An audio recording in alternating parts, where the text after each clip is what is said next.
Ooh, the virtual learning. How is that? Like, how do you how do you do that? I can't even imagine like trying to play teacher as well. You know, like in that way. I make outbound calls versus my wife. She gets inbound calls, and I'm right there in the living room. So it's like, I want to call. Kids, be quiet. Shh.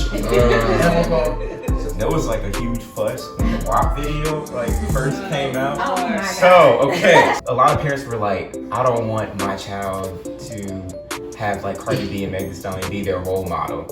I just think that you have to understand it. You know, they're not being a role model. They're being who they really are.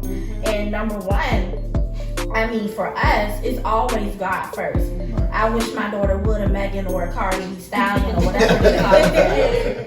I can totally derail the conversation, and I think that, you know, sometimes we have to realize they're entertainers, and we're not entitled to opinions on what they do in their personal life. I like to be the first one to tell my children information as opposed to them hearing it from somebody else. You're still gonna get the truth from your mother.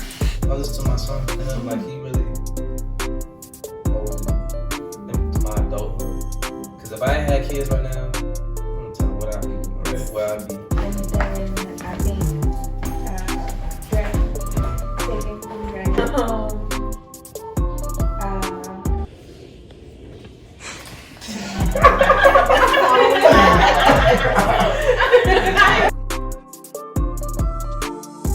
Jordan, are you in your class? The day what you doing? Stop playing. Stop doing this. Stop doing it. Yeah, stop playing. Leave Christopher alone. You know, it's literally every day. Yeah, because all 5 of them are in school, and we have this set up where in our living room and the kitchen, they have their little workstations that's side by side, and so when you have a first grader that's more so worried about playing with pencils and looking at the thing, and then you have another child, which our son Neville, he's a little autistic, so we really have to watch him, and he likes to draw, so instead of listening to the teacher, he's drawing. You got one playing with a pencil, you got the oldest 2 slapping each other on top of the head, Playing the whole and then time. one of them who's supposed to be reading or something, and he's looking at wallpaper for his computer, so it's like I hear my husband, he's like, okay, well, y'all good, y'all doing this, and I put myself on pause, and then I have to go and look at them. Jordan, get off this, do this, do that.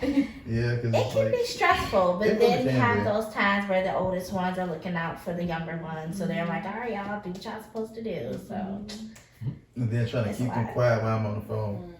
I'd be like, shh, and then I forget to put the mute button, and it's recording, you know, and so you got patients on the phone, and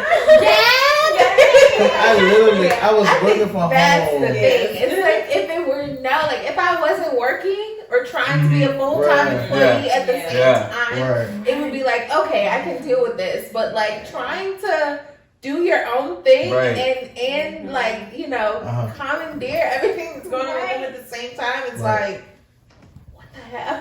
Like, yeah. Like, I didn't sign up for this. Yeah. When are these kids going back Yeah. to school? What's something you wish you knew more about before becoming a parent? Probably the sacrifices, what you got to give up, and how much it affects you. How much it takes to raise a kid? Yeah, dead in the morning. I would say how much it takes to raise a kid. Don't be silly, my answer. Get your own. I'm agreeing with what you said. I feel like there is no book when it comes to parenting. So you just got to be willing to apologize sometimes when you're wrong when being a parent. Be open. Be open and just accept it as it go and just get counseling when needed from wiser people who's been in the game longer than you. Because I remember when my son, I did first with my son, I was like, I was on the phone. Yes, and he says, Dad. One time the lady said, who's that? I said, I'm sorry. I'm like, I'm sorry, that's my son. Look, it is what it is, you know. When we tell them go in the room, when they go in the room, it's like that right there. They just, oh! I'm yelling, shut up! Be quiet! I'm on the phone. Then she come fussing at me because I'm fussing at them and I'm being loud, you know. So and I'm like, I'm on the phone too. Come on. Friday morning, my daughter she like by the time she's on and she goes to lunch at about 10:30, and I'm like, okay, I can start my day then at 10:30 when she's breaking in hers. So I'm on a call to other people. She's in the bathroom behind me. All they hear is, "Mommy, I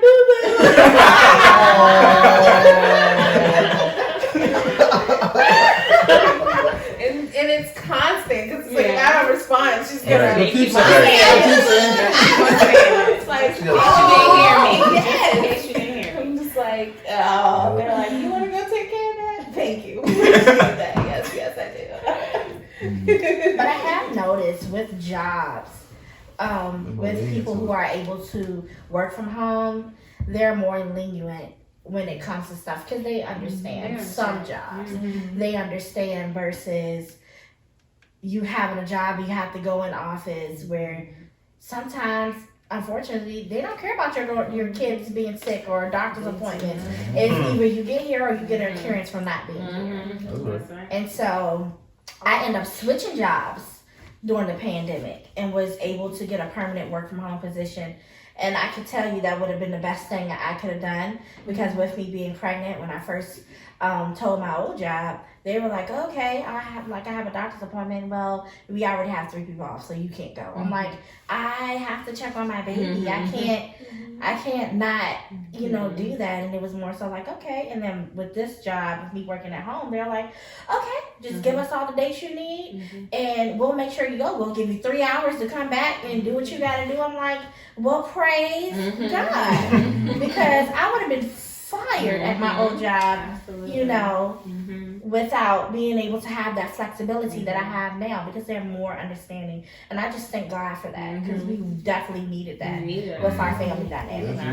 Yes, we did. Well, I'm sorry, I can't say that I'm dealing with any of the virtual school because I'm at work. I have to physically go to work. And like I said, my boyfriend has a barbershop, so he takes 2 days off during the week. They're at home doing schoolwork. The other days they go to the shop with him. So I can't tell you what's going on in the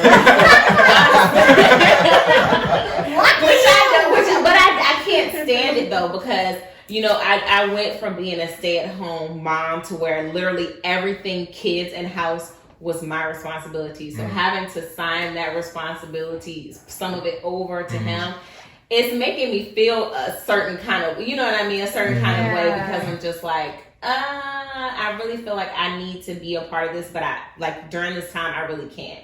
I'm a pediatric dental assistant, so I can't do that virtually. So, you know what I mean? And I actually have been looking for a permanent work from home job because I'm like, you know what? I have to be able to know what's going on with my kids because dads do a good job, but they don't do as good a job as moms. That's true. Y'all do the best y'all can, but